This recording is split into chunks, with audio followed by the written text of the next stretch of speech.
नमस्कार मंडळी, आज दिव्य विचार जसाच्या तसा तुम्हाला वाचून दाखवतो. आजचा व्हिडिओ हा दिव्य विचाराचा आहे. जो अपने आप को विषय विकारों में, चिंताओं में, दुखों में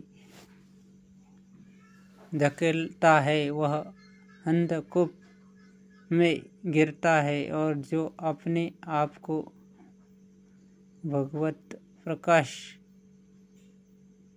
प्रकाश में, भगवत ज्ञान में, भगवत शांति में, भगवत आत्माय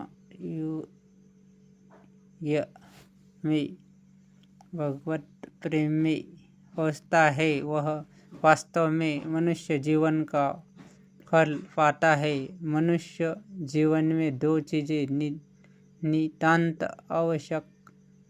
आवश्यक है, बुद्धि और श्रद्धा।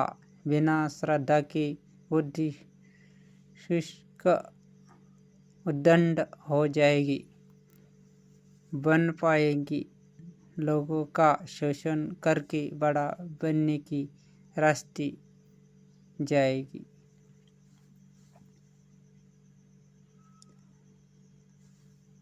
हा विचार जसा तसा वाचून टाकाल आणि त्याचा अर्थ तुम्हाला अगदी थोडक्यात सांगतो, म्हणजे कळेल तुम्हाला. आपण काय करतो की विकाराच्या मागे धावतो आणि चिंता आणि दुःख आपल्या पदरी घेतो. मात्र या अंधारात आपण कधीच पडायचं नाही आणि त्यात लुप्त व्हायचं नाही किंवा त्यात राहायचं नाही.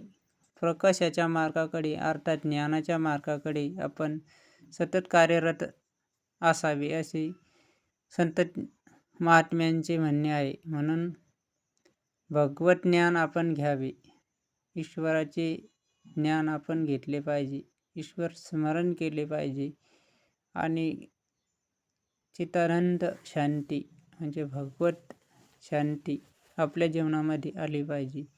भगवत आर्य अर्थात भगवत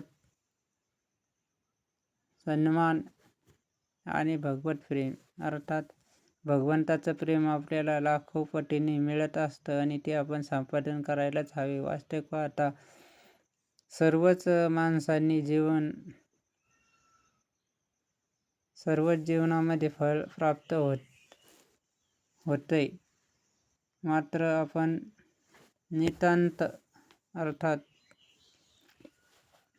निश्चित मनाने आपण बुद्धी आणि बिना श्रद्धाविनी आपलं शुष्क उदंड अर्थात दुसरं शोषण दुसऱ्याचं कसं करावे यात आपण गुंतवू नये, तर भगवंताचं नामचिंतन आपलं झालंच पाहिजे.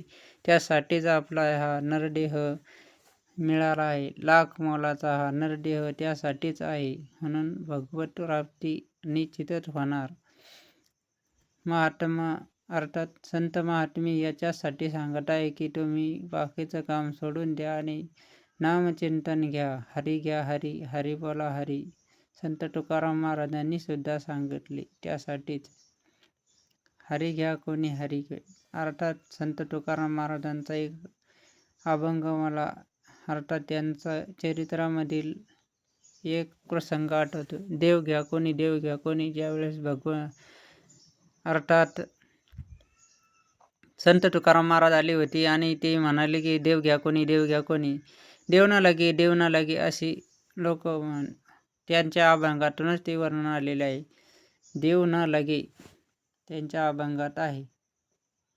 अर्थात भगवंत आम्हाला नको असे ते म्हणाले. आम्हाला धन द्रव्य वगैरे लागतात. आताची तीच परिस्थिती आहे. म्हणून आपण भगवंताला नामस्मरण करून त्याला प्राप्त करू शकता. मात्र आपले धनलोभी मन हे त्याला सोडत नाही, कारण मायामोहात ते टाकते. म्हणून मायामोहात न टाकता आपण नामचिंतन नक्की करा. उदरनिर्वाहाचं ते साधन आहे आणि पैसा काही परिपूर्ण नाही. म्हणून प्रेम, करुणा या गोष्टी आपल्या जीवनामध्ये असल्याच पाहिजे. प्रत्येकाने प्रेम करावे. ते निस्वार्थपणे असावे. कोणतीही स्वार्थता आपल्यात नसावी, ही मात्र खरी. तद्वत आपल्याला हे लक्षात आले पाहिजे की श्रद्धा आणि बुद्धीशिवाय कोणतंही कार्य चालत नसते. सर्व चाचपून पाहणे हे आपलं कर्तव्य असते, म्हणून आपण ते कर्तव्य पूर्ण करावे. यातून ह्या संदेशातून आपल्याला स्पष्ट होते. हा संदेश तुम्हाला कसा वाटला नक्की कमेंट करून सांगा. कोणतीही चिंता, सर्व चिंता सोडून द्या आणि खऱ्या अर्थाने भगवंताचे नामस्मरण करा आणि आपल्या उदरनिर्वाहासाठी आपण कष्ट हे केलेच पाहिजे. भगवत प्राप्ती ही केलीच पाहिजे, हे मात्र सत्य आहे. त्यामुळे संतांनी जे जे काही मार्ग सांगितले त्या मार्गावर आपण निश्चितपणाने चालू. आता आजपासून हा दृढ निश्चयच करू आणि नक्कीच आपण या कार्यात नक्कीच माझाही सहभाग असेल असा आपण दृढ निश्चय करू आणि हरिनाम चिंतन नक्कीच घेऊ, हीच प्रार्थना. आता मी आज प्रार्थना करतो ईश्वरासाठी की हे भगवंता आम्हाला अशी चांगली बुद्धी दे की आम्ही चांगल्यात चांगले कार्य करू आणि दुःख कितीही आले तरी त्या दुःखात आम्हाला बळ दे, एवढीच मी प्रार्थना ईश्वरातील सर्व मंडळीसाठी करतो आणि हा व्हिडिओ इथे स्टॉप करतो. जय शिवराय, जय जिजाऊ, भारत माता की जय, वंदे मातरम, जय जवान जय किसान. सर्व मंडळीला राम राम, रामकृष्ण हरी.